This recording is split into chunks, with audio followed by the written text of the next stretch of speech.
Setelah menyerahkan berkas penyidikan kasus korupsi mantan Jampitsus Febri Adriansyah, hari ini polisi juga menyerahkan sejumlah barang bukti terkait kasus yang sama. Kejagung pun membentuk tim penyidik khusus yang berisi sejumlah jaksa yang pernah menjadi penyidik di KPK. Bagaimana lalu pengusutan kasus ini? Kita tanyakan kepada dua jurnalis Kompas TV, ada Asri Gunawan dan juga juru kamera Andika Pratama di Kejagung, dan ada Alvania Rizky dan juga juru kamera Feriska Immanuel di Istana. Saya ke Kejagung dulu. Asri, setelah berkas dan juga barang bukti dilimpahkan, bagaimana proses penyidikan oleh tim khusus yang dibentuk oleh Kejagung ini? Ya, Maidop, terkait dengan penyidikan, baru saja diumumkan oleh Kejagung, sprindik telah dikeluarkan untuk 3 perkara yang melibatkan salah satu perusahaan plat merah di bidang energi, kemudian juga melibatkan PT Krakatau Steel dan juga PT Asabri, yang tentunya saja 3 perkara ini menyeret nama ex Jampitsus Febri. Namun terkait dengan bagaimana kelanjutan penyidikannya, tadi ditegaskan oleh Kapus Penkum Kejaksaan Agung Anang Supriyatna bahwa saat ini Kejaksaan Agung masih dalam proses menunggu pelimpahan dokumen dan juga barang bukti dari Polri atau dari polisi untuk kemudian nantinya setelah seluruh dokumen dan barang bukti serta berita acara pemeriksaan rampung dilimpahkan, rampung ada di Kejaksaan Agung, barulah proses penyidikan bisa dimulai, termasuk juga menjadwalkan pemeriksaan saksi. Nah, yang memang juga menarik untuk dicermati terkait dengan status tersangka dari ex Jampitsus Febri yang sebelumnya ditetapkan polisi sebagai tersangka. Nah, tadi juga ditekankan oleh Kejaksaan Agung bahwa sebetulnya ini pelimpahan penanganan perkara di Kejaksaan Agung tidak menggugurkan penetapan tersangka yang dilakukan oleh polisi, tapi ini akan dijadikan pertimbangan dan juga akan didalami. Tapi juga Kejaksaan Agung tidak menyebutkan bahwa status tersangkanya ini berubah ataupun tidak.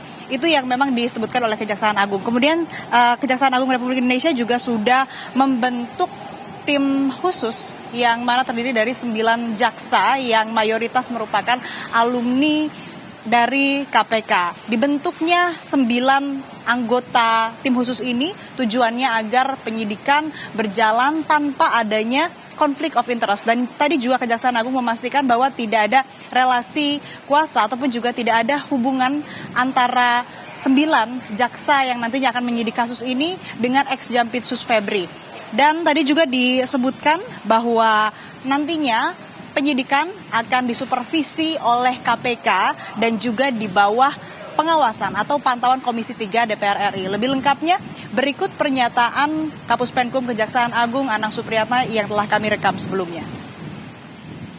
Penyidik baru, kami terbitkan makanya sprindik yang sifatnya khusus, kita bentuk tim khusus.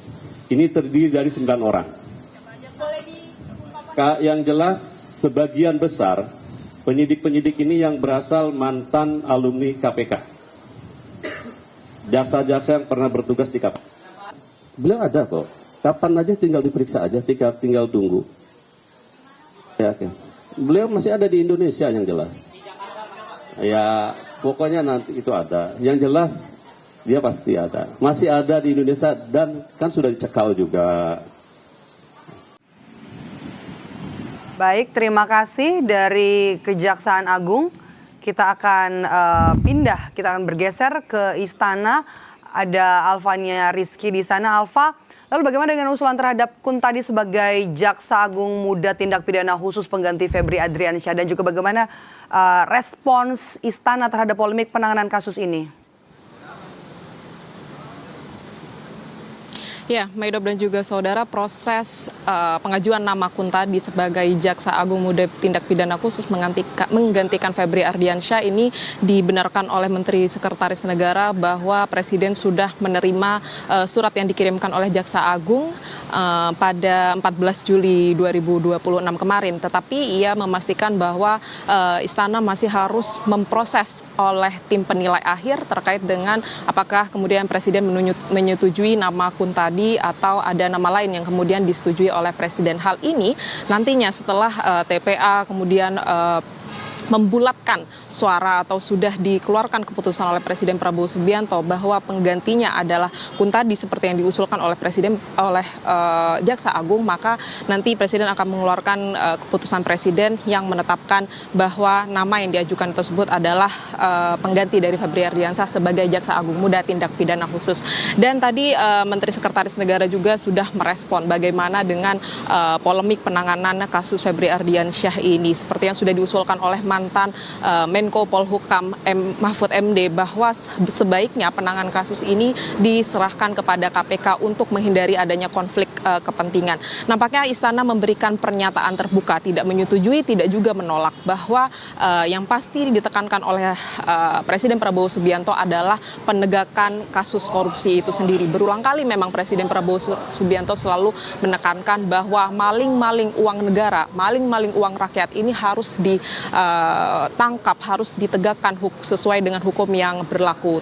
Tapi kemudian dengan penyerahan kasus Febri Ardiansyah kepada Kejaksaan Agung ini mempertaruhkan integritas pemerintahan Presiden Prabowo Subianto dalam menegakkan kasus korupsi itu sendiri. Yang paling dihindari adalah konflik kepentingan itu tadi, dan nampaknya Istana masih membuka peluang bahwa kasus tersebut akan ditangani oleh KPK atau sebatas pada supervisi yang akan dilakukan oleh KPK.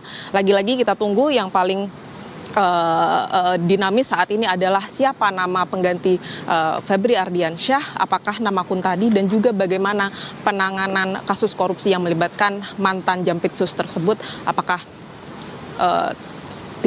apakah akan terhindar dari konflik kepentingan atau justru sebaliknya. Maidop. Jurnalis Kompas TV Alfania Rizky melaporkan langsung dari Istana, dan sebelumnya ada Sri Gunawan dari Kejaksaan Agung. Terima kasih kawan-kawan.